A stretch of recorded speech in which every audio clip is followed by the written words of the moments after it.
ሰላም ነኝ አባት። ሰላም ነኝ አባት። አታሽቃብጥ፣ ወደ ጉዳይ ግባ። መታወቂያ ማውጣት ፈልጌ ነበር። እንኳን ፈለክ።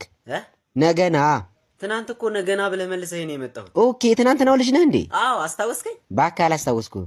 ይሁን እሺ፣ መታወቂያ ማውጣት ፈልጌ ነበር። ፍላጎት ብቻ በቂ አይደለም ማለት ሁሉንም መረጃዬን እኮ ይዣለሁ። አንተ ምንድነው ወተት ጥቁር ነው ካልተባለ አይገባህም እንዴ? ወተት ጥቁር ነው እንዴ? ቆይ እሺ፣ እዚህ በምንድን ነው የመጣኸው?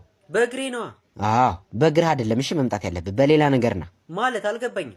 እንዴት አድርጌ ላስገባብህ? እሺ፣ ፎቶ ይዘሃል? አዎ፣ ፎቶ ይዣለሁ። ጥሩ። መታወቂያ ይዘሃል? የኔ አባት መታወቂያ እኮ ነው ላወጣ የመጣሁት። እኮ መታወቂያ ያስፈልጋል።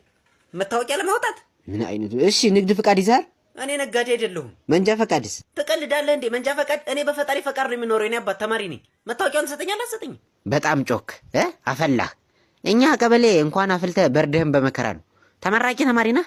አዎ። አየህ፣ በዚህ ሰዓት ለአንተ የሚያስፈልግ መታወቂያ ሳይሆን ማስታወቂያ ነው። የስራ እኮ ስራ ልቀጠር መታወቂያ ጠይቀውኝ እኮ ነው የመጣሁት። አሁን ትሰጠኛለህ ወይስ አትሰጠኝም?